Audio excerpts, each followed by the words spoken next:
Hello students, so today we will learn about periodic classification of elements.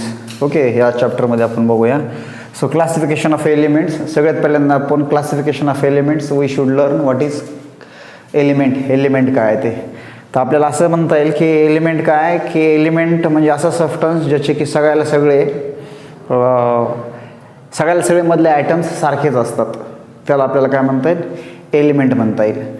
ठीक आहे, सगळे elements सारखेच त्याचे म्हणजे सगळे आयटम्स सारखे त्याचे, त्याला आपल्याला एलिमेंट म्हणता येईल. किंवा त्याची डेफिनेशन आपल्याला असं करता येईल, the substance which can not be broken down into simpler substance by any chemical reaction is called as element.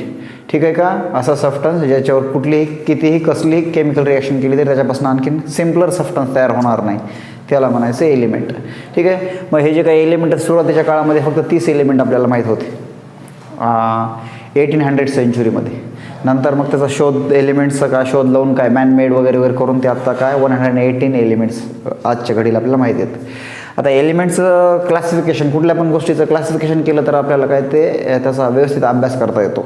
We can learn easily.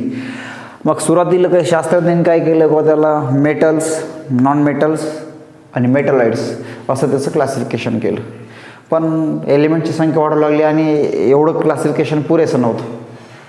मग ऑफिशियली डोबेरायनर नावाचा शास्त्रज्ञ होता, त्यानं काय केलं किंवा पहिल्यांदा काय केलं किंवा क्लासिफिकेशन केलं. Dobereiner was the first scientist who classified the elements. ठीक आहे, म्हणजे मग आपल्याला या चॅप्टरमध्ये काय किंवा एलिमेंट्सची वर्गीकरण कसं करतात हेच पाहायचं. तर मग डोबेरायनरनं काय केलं, व्हॉट डोबेरायनर हॅव डन, त्याचं स्टेटमेंट आहे हे. when we arrange the elements in a group of three, काय म्हटलेलं त्यांनी की एलिमेंट्सला काय 3-3च्या गटामध्ये त्यांना अरेंज करा म्हणतो तो. when we arrange the elements in the group of 3 in increasing order of their atomic mass. Atomic mass समजतो की तुम्हाला, ॲटॉमिक नंबर म्हणजे नंबर ऑफ प्रोटॉन्स. ठीक आहे, इन अन एलिमेंट. आणि ॲटॉमिक मास म्हणजे काय, प्रोटॉन्स प्लस न्यूट्रॉन्सची संख्या. ठीक आहे, मग त्यांनी काय म्हटलं, ॲटॉमिक मासप्रमाणे ज्यावेळेस एलिमेंट्सला आपण इन्क्रीजिंग ऑर्डरप्रमाणे ज्यावेळेस मांडणी करू 3-3च्या गटामध्ये, 3च्या गटात मांडणी केली तर आपण यांना काय म्हणणार, ट्रायड्स. ठीक आहे, when we arrange the elements in the group of 3 in the increasing order of their atomic masses, the atomic mass of middle element, मधला जो काही एलिमेंट असेल, the atomic mass of middle element is approximately equal to the mean of other two. इतर दोघांचे मीन एवढं याचा atomic mass आहे असं त्याचं म्हणणं होतं. ठीक आहे का, मग त्याप्रमाणे काय तसे एक्झाम्पल बघा. आता इथं काय लिथियम आहे, सोडियम आहे आणि हा काय पोटॅशियम आहे. मीन म्हणजे आपल्याला माहिती आहे, ॲडिशन करून डिवायडेड बाय जी काय जेवढे लोकांचं ॲडिशन केलं तेवढे. ठीक आहे, तर बघा काय होतं माहिती का, सोडियम म्हणजे काय की मधल्याचा जो काय ॲटॉमिक मास असेल ह्या दोघांचा मीन तेवढा किंवा त्याच्या जवळपास येतो असं त्याचं म्हणणं होतं. तर पहिल्या याच्यामध्ये काय झालं किंवा 23 होता सोडियम आणि 39.1 आला, त्याचं म्हणणं होतं किंवा तेवढाच किंवा जवळपास ॲग्री केलं लोकांनी. दुसऱ्या याच्यामध्ये आता जो काय SR आहे याचा काय आहे किंवा 87.6 आणि ह्या दोघांचा उरलेल्या दोघांचा मीन काय आहे 137.3. फार डिफरन्स आले, तफावत जास्त झाली. इथं पण तसंच झालं.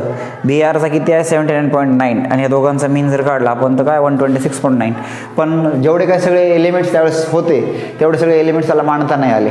आणि नंतर काय की ॲप्रॉक्सिमेटली नियर अबाउट नाही, खूप मोठमोठा फरक येऊ लागला. त्याच्यामुळे डोबेरायनरची थेअरी कशी गेली, फेल गेली.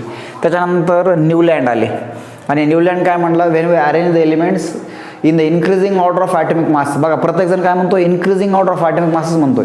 Wien we arrange the elements in the increasing order of their atomic mass, every 8 element will shows properties similar to the first.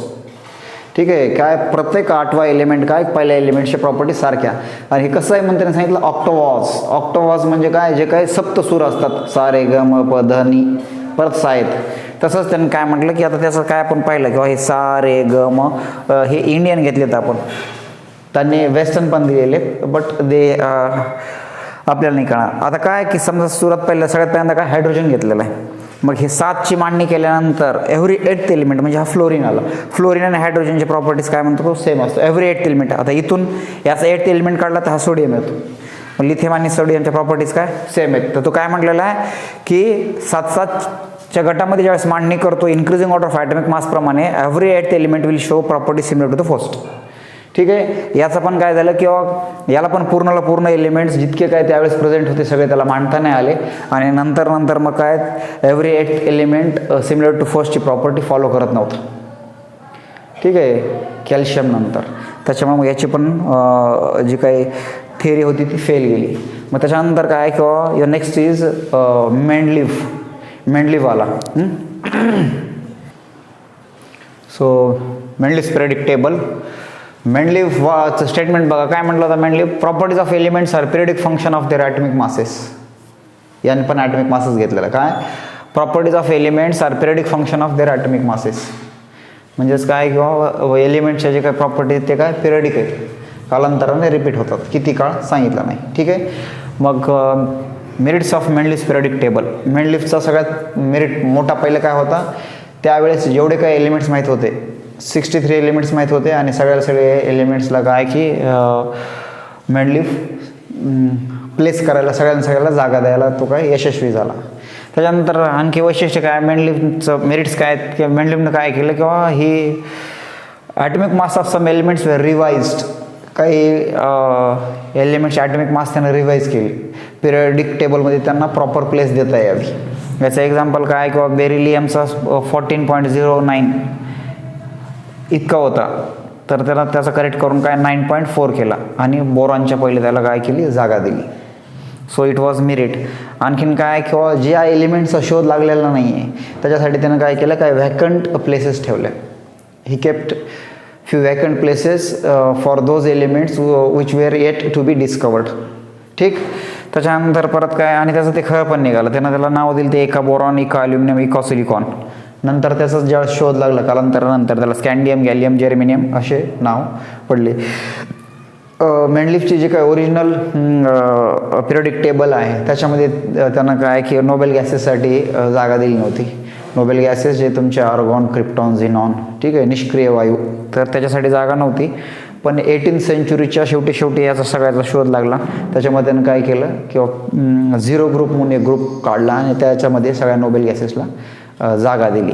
So these are the merits of Mendeleev periodic table.